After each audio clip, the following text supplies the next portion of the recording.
That's the reaction from Rivers State a day after that declaration was made by the president yesterday. But clearly, what we really want to show you is the reaction or the defense that the Attorney General put up, Mr. Lateef Fagbemi. Please watch it. The Minister of Justice and Attorney General of the Federation, accompanied by media aides to President Bola Tinubu, appeared before State House correspondents a day after the president declared a state of emergency in Rivers State. It's my pleasure to... The briefing focuses on the situation in Rivers State as the minister justifies the action of the president. The decision of Mr. President is anchored on the decision of the court, Supreme Court at that. The second one is the inability of those involved, both the House of Assembly and the governor, from being able to, create an enabling environment for the people of Rivers to enjoy the dividends of democracy. Then the third in the series is about the security situation in that place. Addressing State House correspondents, the minister said the suspension of the elected officials was necessary while explaining the need to protect the nation's economic lifeline.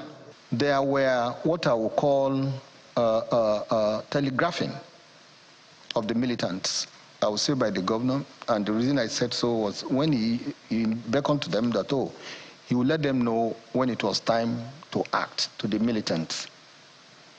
Let us say it was wrong. Did he come out to disown them? The answer is no. And a week after they swung into action, you see or witness vandalization of oil pipelines. I, Vice Admiral, retired, advocated into Rivers, do solemnly swear. Meanwhile, the newly appointed Rivers State Administrator was sworn in during a brief ceremony in the State House. And that I will devote myself to the service and well-being of the people of Nigeria. So help me God. Amen. The president chaired the ceremony in the company of the Chief of Staff to the President and the Minister of Justice. Speaking afterwards, the administrator states his priority. First of all, I think we know the circumstances that led to where we are here. And Mr. President made it very clear in his broadcast. And if the main issue is that of maintaining law and order in the state, I think for any meaningful activities to take place in Rivers State, that is the utmost task that I have. On March 19, 2025, just for those who are wondering what this is all about, President Bola Ahmed Tinubu declared a state of emergency in Rivers State. Now, this move has caused widespread debate. Of course, the action followed heightened political tensions, stalemate, some people would put it, and security threats in Rivers State over time, which included, of course, the sabotage of critical oil infrastructure, the Trans-Niger pipeline and related violent incidents have taken place. Other details, of course, you can find online, but as one of our reports said there, quite a number of reactions have been going on about this. We have one again with us in the studio this morning. Mr. Adegboruwa, Senior Advocate of Nigeria, is here with us in the studio to give us his own perspectives. Thank you so much for joining us. Thank you for having me. Good morning. Well, I know you have your position, but I'm not going to ask which is it yet. I'm just going to put it this way so you can, put it all together. The issues go as far as it could be seen as constitutional, political, institutional, democratic, communication. Which one stands out for you? I think it's purely constitutional because but first of all, let me empathize with the families of Nigerians affected by the fire in Abuja. I pray that God will grant them eternal rest.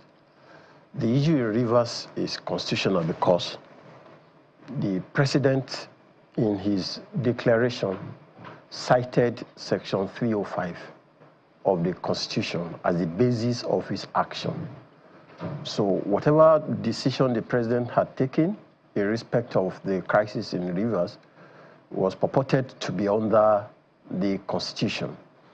It is political in the sense that prior to this intervention, the governor himself had summoned the parties in the dispute to the villa in Abuja and mediated a settlement which was said to have been signed by the parties.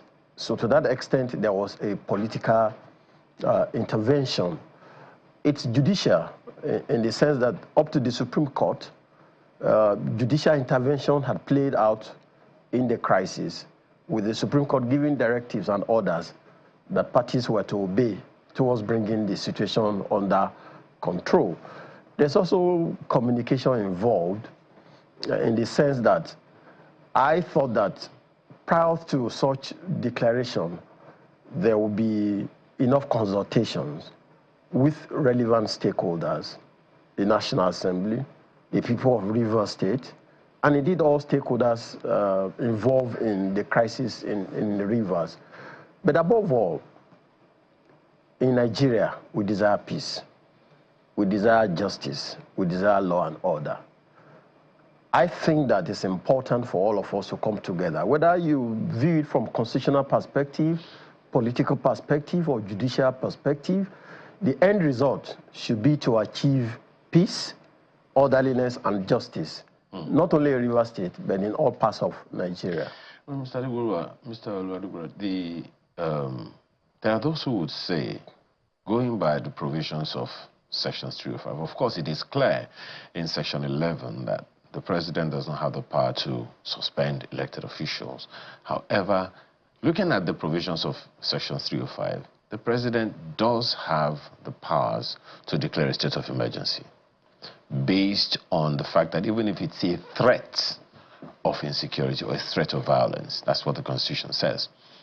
However, that gap where the Constitution says the president can declare a state of emergency, what happens afterwards? The Constitution is not explicit on what happens to the governor or the members of the House of Assembly in that instance. What happens in that instance? First of all, honestly, I mean, we all elected in 1999 to move away from a system of dictatorship. We had been under the military for quite a while. And the Nigerians, after years of protests, after years of engagements, decided that we didn't want a system of self-rule where one man just wakes up one day and take decisions on behalf of the entire people. So we said we wanted democracy. And that is a system in which the people have a say in deciding who will rule them. And then the people then decided, especially if you look at Section 14 of our Constitution, we said sovereignty resides in the people. We are the owner of Nigeria. And when I say the people, 200 million and more. But through our representative, we will donate powers to you to exercise that sovereignty on our behalf in accordance with certain laid down rules and procedure. That's why you see that in Section 1 of the Constitution, we say Nigeria will not be governed in any manner that is different from the Constitution. And any decision or action taken that is inconsistent with any of the provisions of the Constitution will be taken as illegal and unconstitutional to the extent of that inconsistency. Now, you see, we don't need too much controversy in respect of Section 305. And I say so because of the provisions of subsection 5 of that section. For you to declare a state of emergency, it must be extraordinary circumstances. It must be situations that warrant such intervention. And I'm not saying that Rivers crisis has not migrated to such circumstance. But when you look at subsection 5 of Section 305, you discover that the Constitution did not anticipate that state of emergency will culminate in the suspension of elected officials, especially the governor and the members of the House of Assembly. And why do I say so? That section says that the governor on his own based on certain circumstances, can make a request to the president to declare a state of emergency. So if it is the governor who has the power to make that request to the president, it means that the Constitution expects the governor to be in office. So he will request the president to declare emergency in certain areas of the state where there seems to be a breakdown of law and order, or there's imminent danger of such breakdown. But the fact that it is the governor that will make that request means that he's expected to be in office. So I say that when you declare a state of emergency, therefore, it does not require that the governor will vacate his office. It does not require that you will suspend the lawmakers. Because you see the contradiction in the statement of the president. He was telling the sole administrator that he has the power to make proclamations, and those proclamations will be forwarded to the Federal Executive Council for approval. So the sole administrator is therefore combining legislative and executive powers and then transmitting it to the Federal Executive Council. In other words, you've abrogated the legislature, you've abrogated the powers of the representatives of the people. But the president also said that he doesn't have powers to make new laws. Well, I think that from the perspective of the Constitution, if there's breakdown of law and order, and the House of Assembly of a state is unable to make laws for that state, the National Assembly will assume that responsibility and be making laws for the people of that state. My own concern in all this, Ayo, is not about the power of the president or what's happening about how he exercised that power. You know, in December last year, the Supreme Court was asked to make a pronouncement on the issue of local government elections, whereby the governors were supposedly castrated of the power to intervene in the affairs of local government, so they could get their money directly from the federation account. So to that extent, the powers of the governors were reduced. Now, I was alarmed yesterday when the Honorable Attorney General of the Federation issued a warning to governors to be careful because of what has happened in Rivers State. So this is the second attempt at castrating the powers of the governors. Because, look, the Rivers State is an opposition state controlled by People's Democratic Party. So I thought that there was need for greater caution on the part of the president. Because what is happening now is that anywhere the president thinks that there is imminent danger or breakdown of law and order, he could remove the governor. But you don't think, so you don't think that there is imminent danger in Rivers State? Okay, let me take you to Lagos State.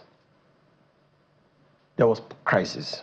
Two speakers emerged for the House of Assembly of Lagos State. But the matter was taken to court. And then the president summoned them to Abuja and intervened. There was no need to declare a state of emergency. In Benue State, there's a crisis between the executive, the House of Assembly, and the judiciary, where the chief judge is purported to have been suspended from office. And that matter is not being resolved. The court is intervening. In Osun State, there's crisis in the local government administration system, whereby the former governors wanted to, or are claiming to have assumed office, and the governor is claiming to have conducted fresh elections. There's a stalemate. The court is intervening to resolve it. There's no need to declare emergency. Well, look at the And then in Kano State, you know, the membership issue. Well, look at all of the trajectory. Can we really compare it to Rivers? No, what I'm saying is this. We elected to come this far to experience democratic development. It will take us through these paradigm measures of allowing the institutions of state to intervene to resolve crises existing in the states. Okay. Because if you take it to this level, to the extent that whenever we think there's imminent danger, it will be state of emergency. I mean, surely virtually all states in Nigeria will face this crisis. What I'm saying is that when matters like this happen, we must find a way to leverage on the institutions of state that have been created to intervene, especially the judiciary. Okay, what is disturbing, Mr. Adegboruwa, and I'm going to Mark shortly. What is disturbing in this is at least twice the president has attempted political solutions, as some people would put it, calling all parties involved. Even the elders from the Niger Delta, I think even from River State, went to the president and, he was, making certain proclamations. One thing that has been consistent, which some people have also read political meanings into, is that it seems to me like the president is considering whoever else a persona non grata in the matter and looking squarely at the people who are elected by the people to perform certain functions, irrespective of their differences. In fact, from your analysis, Ayo, the president should have been the last person to intervene in this crisis because he's biased. And the bias is this: he had intervened to procure a settlement between the parties. One party withdrew from that settlement allegedly because they thought that he was oppressive and highly, in favor of a particular party. So that agreement failed. So the president was, right from day one, the person who initiated that program. So he is barred by law from being the one to intervene in this second instance to suspend the people that he tried to bring together. And then the issue of fair hearing is important. Before you will suspend a governor of a state, you have to hear from him. He didn't get there by himself. He was elected by virtually over 1 million people of Rivers State and the House of Assembly, who are the elected representatives of their own people. Before you will take a decision to suspend and annul their mandate, you have to hear from them. The president ought to give the governor a fair hearing by seeking explanation from him on why a state of emergency should not be declared. And the same with the House of Assembly. Actually, as some people have said, only time will tell, but I'm sure that Marpe also has some perspectives to take up with you. Marpe, go ahead. Well, thank you, Ayo. Mr. Adegboruwa, it's so good to see you. I just wanted to quickly clarify, because I hear you use the word suspension and annulment, and you use them interchangeably. It would seem that there are those who are making a distinction between suspension and a removal. Do you make that distinction? It's the same thing. The president says that the governor and the members of the House of Assembly will be suspended for 6 months. That decision has intervened to annul the mandate granted to them by the people of Rivers State. Any decision taken by the president which seems to alter the powers of the people that were elected amounts to an annulment, whether it's for 1 day, whether it's for 1 month. And I'll tell you the inconsistency of this policy, Marpe. Assuming that the president in his own decision under Section 305 of the Constitution said that Nigeria was facing imminent danger and there's need to declare a state of emergency in Nigeria, will he suspend himself from office? Will he also have suspended the National Assembly? So it's clear that the Constitution did not anticipate a process whereby the person elected by the people would be asked to vacate office without a procedure permitted by law. You know, the process of removing a governor is under Section 188. Or maybe he is taken to an election tribunal and he was declared not to have been elected according to law. They could remove him, but surely not by a proclamation of a single individual. So it's an annulment. Some people say that's a rather strong term. I mean, I'm Catholic, and I know when an annulment is used, it means that, you know, whatever was said to have happened never took place. That's what it means. So if it's used, for instance, in terms of a marriage or dissolution of a marriage, that's it. It's over. But this is for 6 months. You've asked a very pertinent question, which is if the president were the one who, you know, had declared a state of emergency, or a state of emergency were declared across the country, will the president remove himself? I think the Attorney General also provided some perspective to that. He says the actors who are causing the crisis are the political actors. And they believe that, you know, there is no way that they can, you know, participate in the resolution whilst they're still in office, you know, with what the president was trying to achieve. Did you buy that argument? I think that what I see playing out in Rivers State has political undertones. Like I mentioned earlier, Marpe, is that Rivers is an opposition state controlled by the People's Democratic Party. So there's tendency to interpret this action of the president as an attempt to weaken the opposition. And the declaration of the Honorable Attorney General, with respect, one of the finest we have had, to other governors to take a cue from what has happened in Rivers State, is also sending a wrong signal. You know, my own concern is when we have this situation that an emperor is gradually emerging, it's very scary. We shouldn't get to a stage where we put elected leaders under fear. We put the representatives of the people under mortal, you know, fear of being removed from office if they do not toe the lines of the political opponents. So I think that the president ought to be more cautious, especially when it concerns the opposition. The impression that we get is that the ruling party is trying to capture the other states by one means or the other.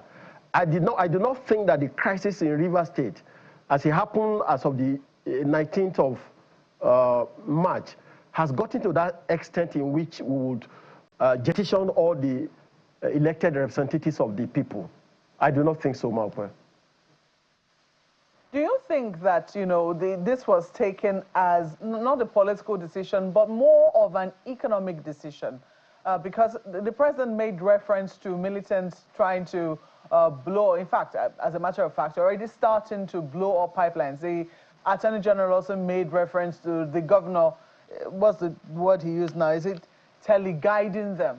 I don't know whether it is something you consider that this was more an economic decision than a political one. Thank you, Mope. I don't think this is the first time we're having challenges with issues of oil in the Niger Delta and interventions that the state had undertaken. You remember President Umaru Yar'Adua. There were greater crises in the Niger Delta under his tenure. You know, in terms of kidnappings, virtually all oil companies are relocated from the Niger Delta, and we were at a standstill in terms of production. But the president decided to engage. He appointed people to go to the creeks to meet with the militants, and he was able to restore peace. And so we have only an isolated case of maybe pipeline explosion, and I read that the people were arrested immediately. So it hadn't snowballed into a situation that will warrant the removal of elected representatives of the people. So if you say whether it was taken as an economic decision, I do not agree. There are other options open to the president. I honestly say that it was properly improper for the executive governor of Rivers State to have gone in the way he went, demolishing the House of Assembly and trying to create a situation in which he wanted to be ruling the state with only 3 people. Those are parameters for the intervention of other agencies of state, especially judiciary, but surely not for the president to go to this extent of dissolving the representatives of the people. We have now imagined a presidential emperor, and I don't think that is proper for a federation. Well, clearly the president is not allowed to take that decision alone. He has to go through the National Assembly, and the National Assembly, from what the Constitution says, if it is in session, it has 48 hours, 2 days to, you know, either approve or disapprove what the president has declared. Excuse me. And if it's not in session, it has 10 days to do so. Clearly, the National Assembly is in session. We understand it was supposed to have started the debate on that motion yesterday, but it didn't seem to have the quorum, from what we understand. What would you say to members of the National Assembly today who have to take a decision on whether or not this state of emergency declaration is going to stand? Thank you, Mope. I think that from the composition of the National Assembly in both houses, that's the House of Representatives and the Senate, we have some of the finest intellectuals in the National Assembly today, and I don't want to mention names because I know them. They have a challenge with history. To break that jinx once in the life of this particular National Assembly, because the impression that the ordinary Nigerian has is that it's a rubber stamp assembly, that anything that the executive takes there would scale through at any rate. So I think that today, the National Assembly should stand up for democracy.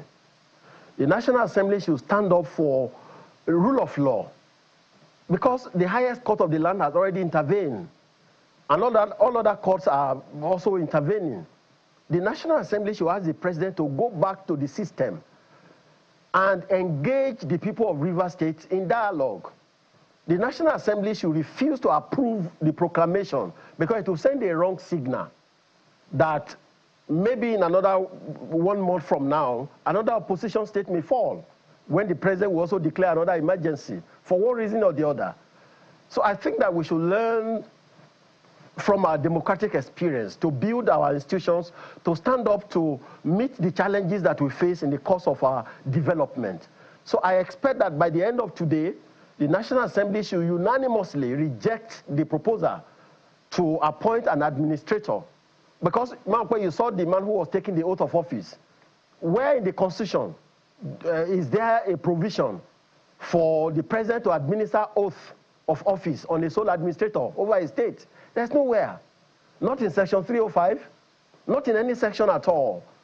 So the National Assembly members were elected to uphold the Constitution. The president was sworn into office to uphold the Constitution. They should do that by demonstrating their collective loyalty to the people of Nigeria by unanimously rejecting the proposal to appoint a dictator over Rivers State.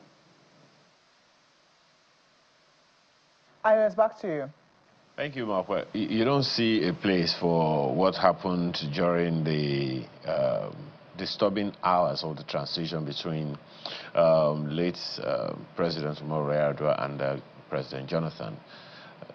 What eventually became the state of doctrine of necessity. You don't see that happening? No, not at all. You see, the doctrine of necessity will not be invoked where there are clear alternatives. You know, it comes in situations that we face total helplessness. That's not the situation in Rivers. Like I said, there are rooms for engagement. I mean, when the situation boiled over, the Supreme Court intervened and gave definitive directives for implementation. Parties could go back to that court to report that the decision is not being implemented. Further directives will be given. Parties could go back to lower courts to enforce the decisions. But surely, nobody can invoke the doctrine of necessity to justify the appointment of a sole administrator and then the sacking of a governor of a whole state, a whole governor, and all the members of the House of Assembly of that state. It's a very looming omen for our nation. And some people will also ask you, why the need for the doctrine of necessity when we had a vice president in office? Don't answer that question. Adegboruwa, as Senior Advocate of Nigeria, thank you so much for your time. My pleasure, sir. Thank you.